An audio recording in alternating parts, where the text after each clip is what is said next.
In 2017, international credit rating agencies like Moody's, Standard & Poor and Fitch Ratings has scored Malaysia an A due to our stability.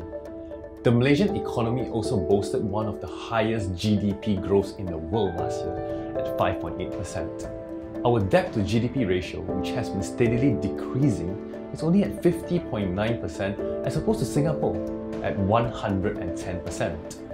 We are also very competitive, as the most recent Global Competitive Index has also ranked Malaysia the 23rd out of 137 countries. Foreign investors love investing in Malaysia too.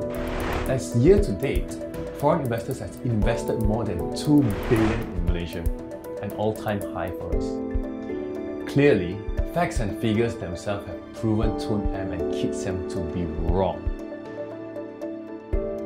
In fact, their manifesto will lead us down the road to the collapse of our country's economy with the abolishment of tolls and GST, which would cost the rakyat a staggering 416 billion ringgit. Malaysia's strong revenue base, especially from GST, has allowed us to weather the sluggish global economy, keep recession at bay, continue with the development of programs for the people.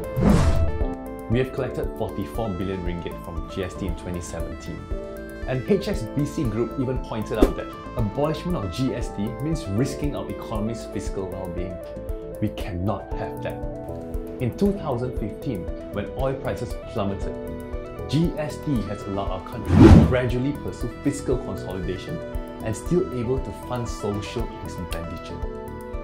The truth is, GST has not only saved the economy, but boosted our economy to a much higher level. The removal of GST simply does not make any economic sense. Pakatan does not have concrete solutions to stimulate the economy. At the end of the day, the cost of removing GST will be paid for by us, the rakyat.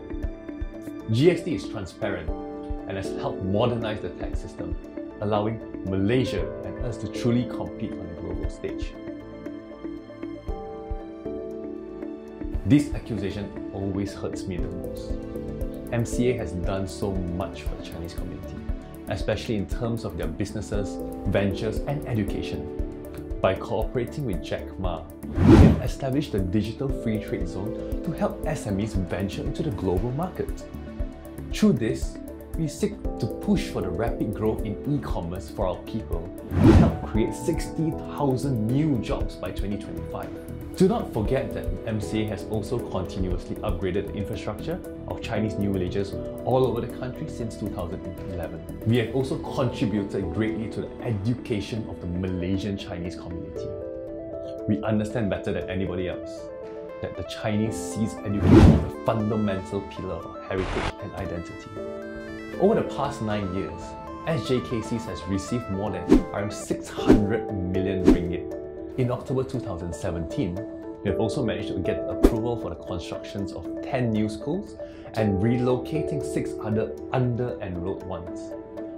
Also, look at the higher learning education institutions that we have managed to establish so far. We have UTA, we have TAR University College and VITA to benefit and upskill the community. MCA has never neglected the Chinese, and we will never neglect the Chinese.